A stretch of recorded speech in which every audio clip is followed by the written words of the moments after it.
This time on the Real World Garage, we're talking about the 1964 Mercury Comet Caliente and what we're doing to get her back up and going.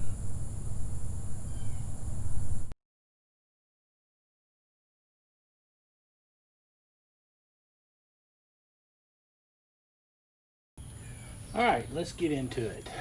I want to tell you what we've been doing, what we've been planning.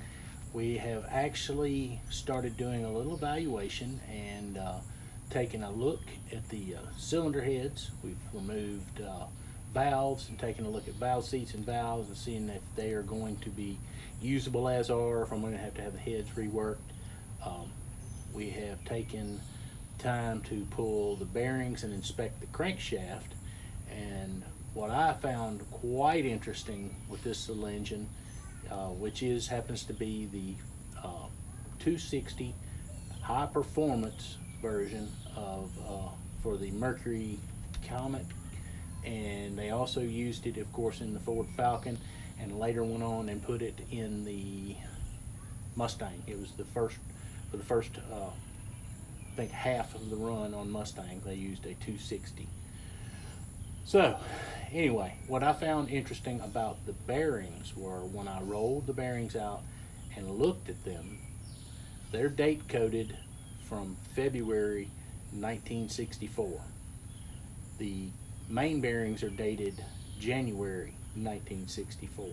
So it is my best guess that this engine is original, hasn't been touched, hasn't had any major work done to it since 1964.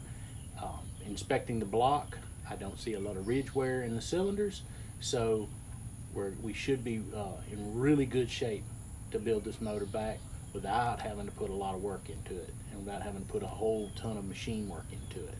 So just wanted to tell you that, and we started based on what we saw ordering parts. So we're going to do a slight unboxing on what we got, what we have planned, and I was quite surprised at some of the parts that I ordered, because I ordered from Rock Auto, and I tried to determine, I wanted to try to use USA made products, and they just sometimes you don't really get to know whether or not they're made in the USA or not.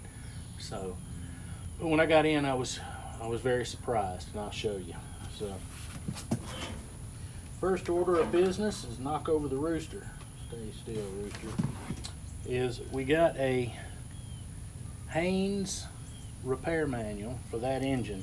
It's the engine overhaul manual. It's for all the way from the 255 all the way up to the 460. It should give me the specs I need and everything I need to know to build this engine. So I went ahead and bought that. Thought that would be a good addition. Let's see. Melling engine assembly lube. And I got a Melling oil pump. And let me see if I can get zoomed in on that and show you. I think you ought to be able to read that. But made in the USA. How cool is that? There's so much stuff you see made in China, made in Mexico, and I'm not dinging either one of them. I've used those parts, and I have had reasonable service out of some of them, and many of them. But to see good and old made in the USA, it's a good thing.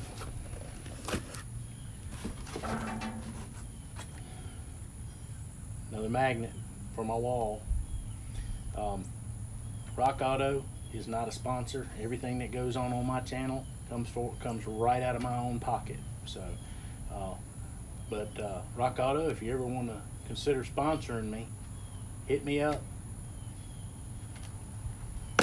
So let's move on along. Let's see what we got here. I bought Cleveite bearings for the rods and mains, and what does it say? Made in the USA. I ordered the tri-metal bearing because I just if I'm going to be standing in this thing, which I plan to do. I plan to run it hard. I don't want to. I just don't know that I want to trust aluminum bearings. I don't know that that's what I want to do. I know the technology's there, but I'm going to stick with tri-metal. So let's lay the bearings to the side. Another box of the same thing, tri-metal bearings. All right, let's move on. I bought complete gasket set. This, I think it's pronounced Melee. Also a product made in the USA. This is a complete gasket set. Head gaskets, upper and lower, water pump, intake, exhaust, the complete gasket set. I'm not going to open the seals because just, you know, the box seems intact, so it's not damaged, so I'm okay with it. Again, made in the USA. Proud to see that. Let's see.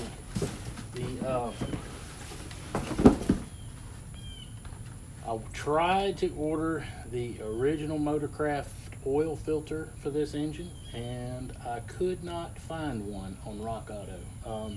They had quite a few to choose from, but I know that I have used Bosch products before.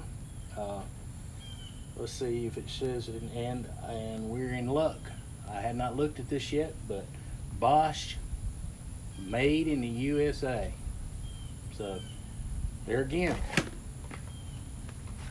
was surprised. Was not trying to pick all made in USA, and so far everything that I have ordered and came in was made in the USA. Let's see, this one came in yesterday and I did not get the opportunity to open it, to inspect it, so just found it laying on the front porch. So we're going to open her up, get my knife to function properly, and we're going to open it up and see what we got. Still got some more parts to buy.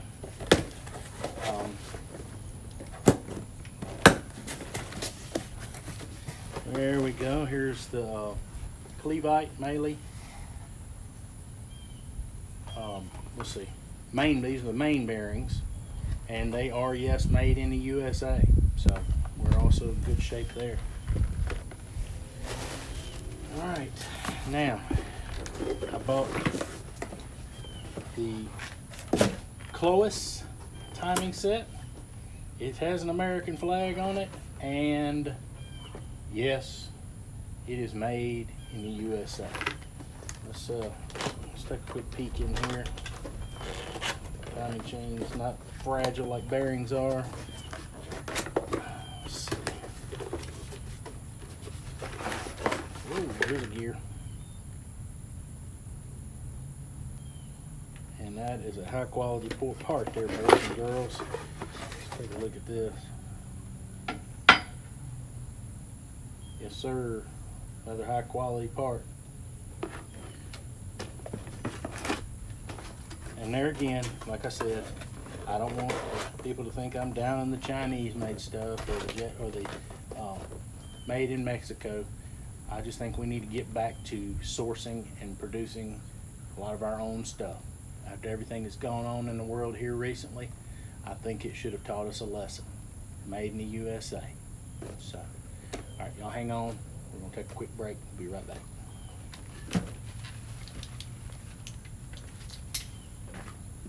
All right, we're back. I had to go get my refill on my beverage so we could finish our little fireside chat here. And the reason I say fireside chat is because of the great big yellow fiery ball in the sky came back out and is burning me up. Welcome to Mississippi. Anyway, what I wanted to come back and talk to you about is the direction I want to go with this Comet Caliente 2-door hardtop project. I've been doing some reading on this little car. The 260, even in the high performance version, okay, even if it had the Carroll Shelby camshaft, timing, intake, and all of those components on it, only made 260 horsepower, so it made 1 horsepower per cubic inch. As this motor stands, the best I can tell, it's probably made between 170 horsepower to maybe just over 200 horsepower. So we're not talking about a real fire breather here. Okay, this is just going to be a fun little street fighter car. I'm going to add some performance upgrades. The car came with a high performance, old school, dual plane wind 4-barrel intake, and it also came with a Holley, I think I've determined it's a 600, maybe a 650 CFM vacuum secondary carburetor. So I want to look at possibly converting this car to either a top-loader 4-speed car, and I'm also looking at what it will take to make this car into a gasser. If you're not familiar with what a gasser is, I'll throw a picture of one up on the screen. That is the old school drag car. I haven't decided if I want to go with the front end in the air or the rear end in the air. So, but either way, it's just going to be a fun little driver. I've got, as you've probably seen, I showed you pictures of the car before. It needs the rear quarter panels. I don't know that they're made of unobtainium, but I know they're hard to get.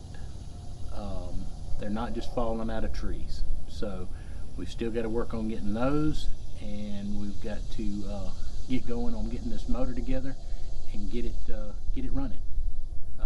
Like I said in one of my other videos before, times past, a car that sits is not able to be driven usually both falls to pieces. If you can actually crank it up and move it around some, you have a better, you stand a better chance of having some encouragement to continue working on it. But when you can't make noise and you can't make it move around, you tend to get discouraged and walk around it more. So one of the last things that we have to do to this 260 is I'm going to order the cam bearings, and I'm going to order a cam bearing installation tool. When we remove the cam from the block, I noticed that the front cam bearing is pretty gnarly looking. It looked like there's actually a piece missing. So we're going to do that, and we're going to bring you along. We're going to show you how that process is done. We made a trip to the junkyard. I was doing a little research, and I found that a rear differential, this car has an 8-inch differential. Wish it had the 9, but it has the 8, and that's what we're going to roll with.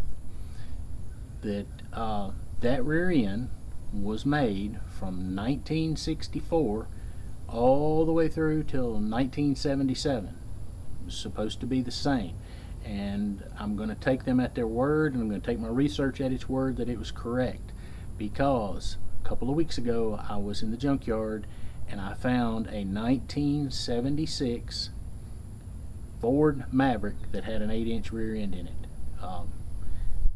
Looks like it'd been untouched since it was new, and I went out there and I went ahead and pulled the it's a chunk style rear end, so that you pull the whole pumpkin out, and I went ahead and got that. The plan is to put a mini spool in it, make it a true posi track. How long it holds up, I don't know. We'll see. It's going to depend on what size tire I put on it. I have a feeling if I make this thing where it hooks and gets good traction, the little 8-inch rear end may not live with me very long, but you know, it'll be what it is. Like I said, I'm building this car for fun, so you know, if it breaks, it breaks. That's what we're out there to do, is to have a little fun. And if it gets broke, well, we'll just have to back up, punt, and fix it, or figure out how to make it stronger. So thanks for coming by the Real World Garage today. I really appreciate all my subscribers. Speaking of subscribers, if you hadn't done it, go down there and hit the subscribe and like button. It helps YouTube to know that you liked it and that you want to see more of my stuff. And it also lets them know to push it out to other folks so that they can see more of my videos. Speaking of more of my videos, watch one coming on the screen right now.